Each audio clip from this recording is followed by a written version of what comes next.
Hi అండి, అందరికీ నమస్కారం. ఈరోజు నేను వినిపించబోయే కథ ప్రేమ కథ. బ్యాంక్ టైం అయిపోవడంతో హుషారుగా ఇంటికి వెళ్లడానికి బ్యాగ్ తీసుకుని తన వస్తువులను సరిచూసుకుంటూ ఉండగా ప్రియతమా రాగాలు, సఖి కుశలమా అందాలు అంటూ రింగ్ టోన్ తో మొబైల్ మోగుతోంది. నంబర్ చూడగానే తన మొహంలో చిన్న చిరునవ్వు.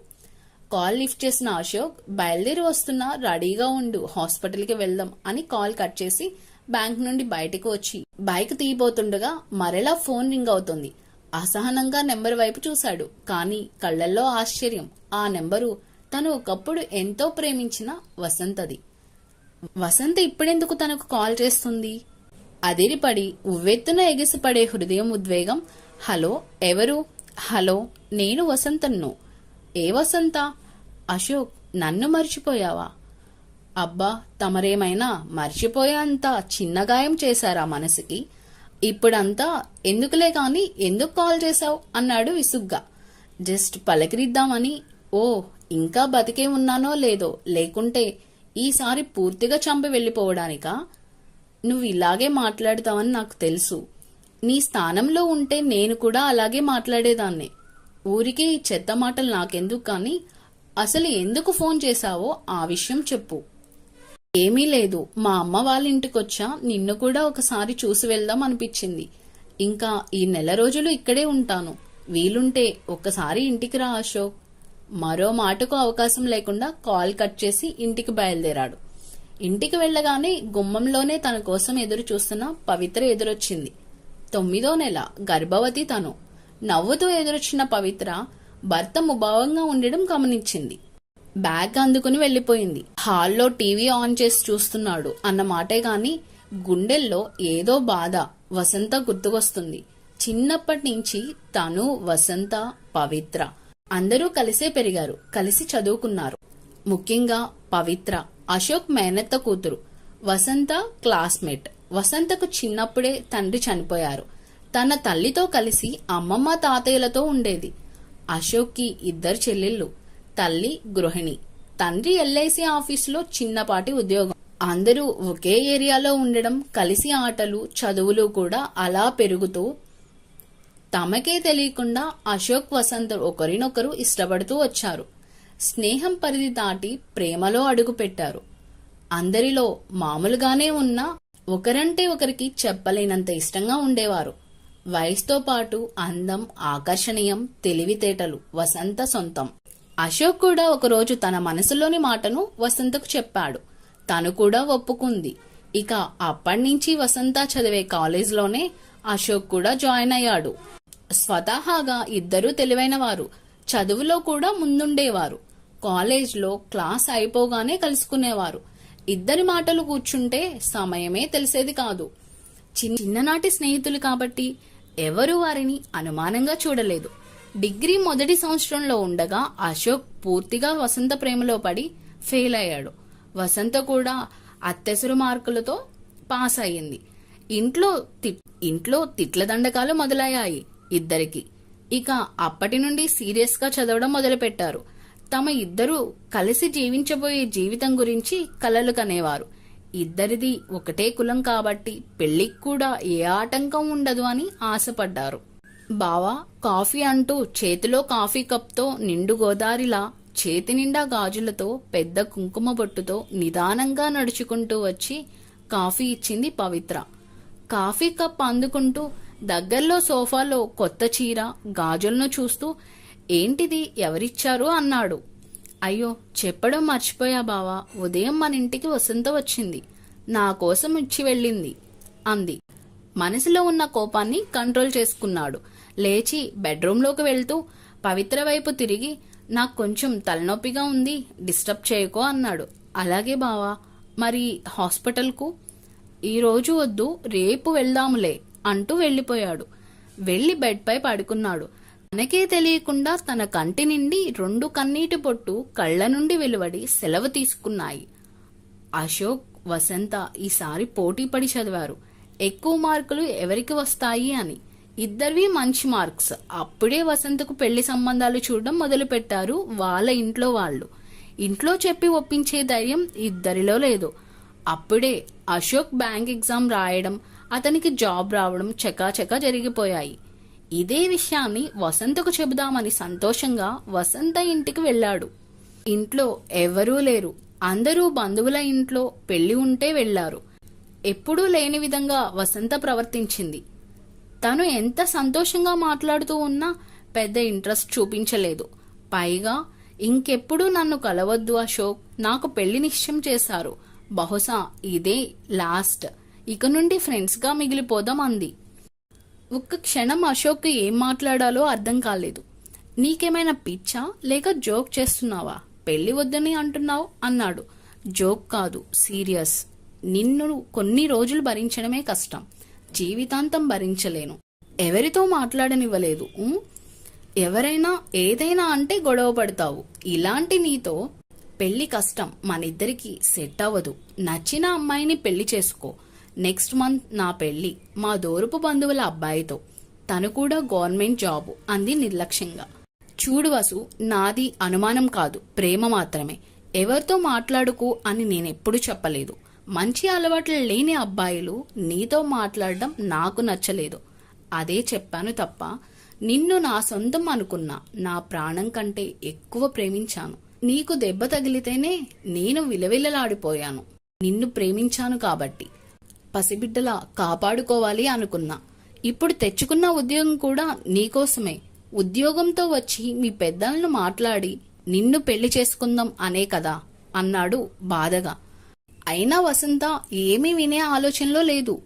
వద్దు, నువ్వు నాకొద్దు, ఇక్కడి నుండి వెళ్ళిపో అంటూ మాట్లాడింది. చివరికి అశోక్ ఎంతో బతిమాలుకున్నా కూడా వసంత వినలేదు. ఎంతో దిగులుగా ఇంటికొచ్చాడు అశోక్. ఇక ఆ రోజు నుండి వసంత కనిపించలేదు.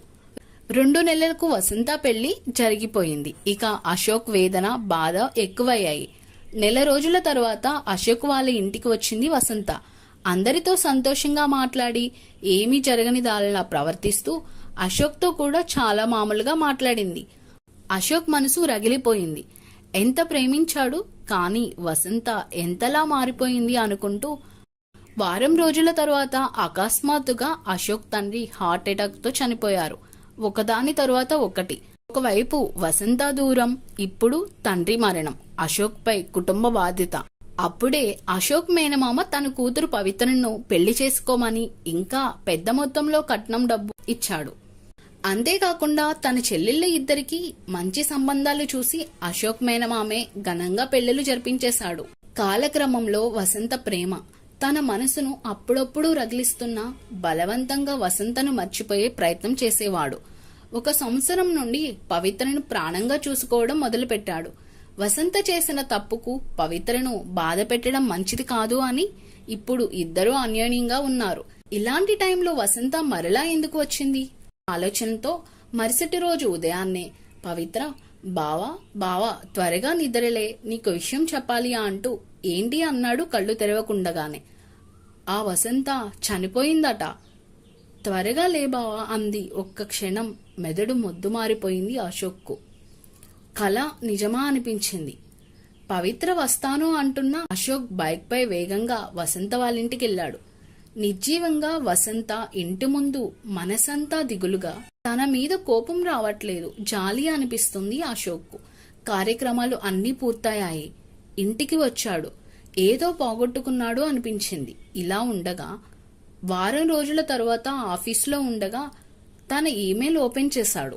అది వసంత చనిపోవడానికి ముందు చివరిగా పంపిన మెయిల్. చాలా ఆతృతగా చదవడం మొదలుపెట్టాడు. ప్రియమైన అశోక్కు, ఇలా సంబోధించడానికి నాకు హక్కు లేదు, కానీ నా మనసులోని నీ స్థానం ఎప్పటికీ చెరగనిది. నాకు తెలుసు నీకు నాపై చాలా కోపం ఉందని. కొన్నిటిని నీతో చెప్పుకోవాలి అనిపిస్తుంది. ఇప్పటికైనా నా మనసులో నీ బాధను తగ్గించుకోవాలి అనిపిస్తుంది. మొదటిగా నిన్ను నేను పెళ్లికి నిరాకరించిన సందర్భం. నీవు నాతో విడిపోవడానికి కొన్ని రోజుల ముందు మీ అమ్మా నాన్న నన్ను మీ ఇంటికి పిలిచారు. మన ప్రేమ విషయం తెలిసి తెలియనట్టుగా ఉన్నారని అర్థమైంది. ఆ రోజు మీ అమ్మ చెప్పిన విషయం, నేను మీ ఇంటి కోడలు అవ్వడం వారికి ఇష్టం లేదని, ఇంకా మీ మేనమామ కూతురుతో నీ పెళ్లి జరగాలనేదే వారి నిర్ణయం. నీ పెళ్లి మీ మేనమామ కూతురుతో జరగడం వలన మీ చెల్లెళ్లకు మంచి సంబంధాలు తెచ్చి మీ మేనమామే వారి పెళ్లి ఖర్చులు భరించుకుంటారు అని చెప్పారు. ఇంకో విషయం ఏమిటంటే, వాళ్లను కాదని మనం పెళ్లి చేసుకున్నా మనల్ని విడగొట్టి నన్ను నీ నుండి దూరం చేస్తాం అనే చెప్పారు. భయపడ్డా, బాధపడ్డా. అందరూ బాగుంటారు అంటే మన ప్రేమను త్యాగం చేయడంలో తప్పులేదు అనిపించింది. అందుకే కష్టంగా ఉన్నా, బాధగా ఉన్నా నీకు దూరం అవుదాం అనుకున్నా. అలాగే దూరం అయ్యా కూడా. నాకు పెళ్లి జరిగిపోయాక అసలు కథ మొదలైంది. మా ఆయనకు ఎవరో పెళ్లికి ముందు మన ప్రేమ కథ గురించి చెప్పారట. అది తెలిసిన రోజు నుంచి నాకు ఇంట్లో నరకం మొదలైంది. ప్రతిరోజులు గొడవలు, దెబ్బలు, చిత్కారాలు. ఆయనకు నా మొహం చూడడం కూడా నచ్చేది కాదు. చాలా బాధ అనిపించేది. ఏం పాపం చేశాను అని ఈ నరకం నాకు? మనసారా కోరుకున్న నిన్ను కోల్పోయాను. పెళ్లితో నరకంలోకి వచ్చాను. ఈ విషయాలు చెప్పుకోవడానికి కూడా లేదు అమ్మకు. అమ్మమ్మకు, తాతయ్యకు తెలిస్తే బాధపడతారని ఎవ్వరికీ చెప్పేదాన్ని కాదు.